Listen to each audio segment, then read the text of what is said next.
Սա դասական արևելյան դիվանագիտություն է, որտեղ խաբելը, որտեղ լիովին այլ նպատակ ունենալով այլ խոսք ասելը տարածված երևույթ է։ Հիմա տեսեք, Ադրբեջանը ասում է կարող ենք պայմանագիրը ստորագրել, ֆիքսել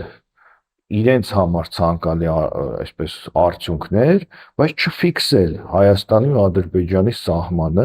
այսինքն թույլ տալ, որ իրենք կարող են հետագայում էլի տարածքային պահանջներ ունենալ, այսինքն չֆիքսել, որ իրենք մտել են Հայաստանի Հանրապետության ինքնիշխան տարածք, 150 քառակուսի կիլոմետր թե ավել, այլ ուղղակի ստորագրել խաղաղության պայմանագիր։ Երկրորդը, ասում էին, որ Ադրբեջանը եւ Իրանի միջև ստորագրված այդ ճանապարհի բացման պարագայում Նախիջևանի միջանցքի կամ Սյունիքի միջանցքի հարցը դուրս է գալիս, բայց ադրբեջանական կողմը կրկին հայտարարում է, որ դա չի նշանակում, ինչը որ արևելագետներս կանխատեսում են, որ չի նշանակում, եթե Իրանով ճանապարհ կա, ապա իրենք հրաժարվում են այդ այսպես կոչված Զանգեզուրի միջանցքից։ Կրկին այդ հայտարարությունները կան, այսինքն այսպես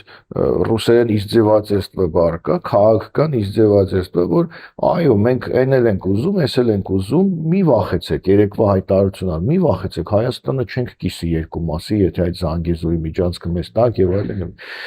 Եվ նմանատիպ այն քայլեր, այսինքն շարունակվում է Ադրբեջանի հակահայկական քաղաքականությունը,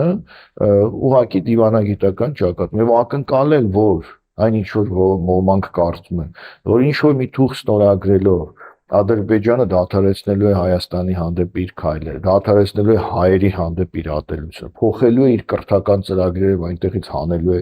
հակահայկական այդ ռասիստական դոգմաները եւ այլն, դա ուղղակի ոչ թե միամտություն է, այլ քաղաքական ինքնախապեյություն է կամ միգուցե քաղաքական արկածախնդրություն է, որովհետեւ դա այդպես չի լինելու։ Հետեւաբար Հայաստանի եւ Ադրբեջանի միջև այդ խաղաղության կոչված պայմանագիրը ինքնին պրոբլեմատիկ հարց է եւ վերջինը ովքեր են շահագրգիռ եւ ովքեր շահագրգիռ չեն։ Տեսեք, նույն Ադրբեջանը իբրև թե ցույց է տալիս, որ շահագրգիռ է, բայց աշխարհին ինչպիսի պատկերով է ներկա, որ ինքը ուզում է ստորագրել, բայց Հայաստանը չի ստորագրում եւ սա իրեն լեգիտիմ իրավունք է տալիս միգուցե մի հատ էլ ինչ որ ագրեսիա իրականացնել, չգիտեմ, Սյունիքի եւ այլնի միջանցքի հետ կապված եւ ովքեր կարող են չուզենալ այս պայմանագրի ստորագրումը, ովքեր ուզում են, որ իրենց դերակատարումը չլուծված կոնֆլիկտի պարագայում շարունակի մնալ եւ երրորդը, ովքեր կարող են չցանկանալ, նրանք, որոնք ոչ թե մտածում են Հայաստանի մասին, այլ ավելի պարզ ասեմ, համաշխարհային գերտերություններ, որ ոչ թե լուծվի այս գերտերության հովանու ներքո, այլ մյուս գերտերության հովանու ներքո, կամ չլուծվի մնա այն մյուս գերտերության հովանու ներքո։ Այսինքն նաև այս խնդիրը վերածվել է համաշխարհային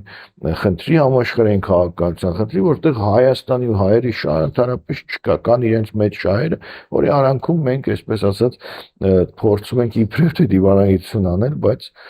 դա չի ստացվում վերը նշված օբյեկտիվ եւ սուբյեկտիվ պատճառներով։ Պարոն Մելքոյան, դուք ձեր խոսքում անդրադարձաք նաև Զանգեզուրի միջանցք կոչվածին, հենց օրերս էլ Ադրբեջանի նախագահի օգնական հայտարարել էր, որ կա պայմանավորվածություն, ըստ որի հայկական կողմը պետք է ճանապարհ տրամադրել, որպեսզի Ադրբեջանը ուղիղ կապ ունենա Նախիջևանի հետ, բայց ինչ-ինչ պատճառներով Հայաստանը դա չի անում։ Եվ այստեղ նաև հետաքրքիր է, որ բացի այն, որ քննարկվում էր, թե իբր պետք է Իրանի տարածքով նրանք ճանապարհ ունենան, նաև իրանական կողմը կարծեք թե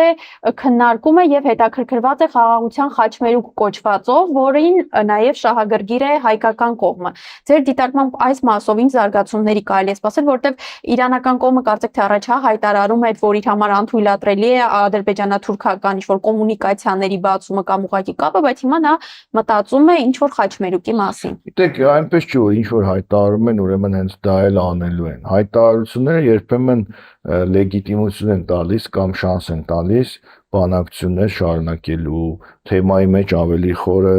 այսպես ներգրավելու եւ այլնի համար։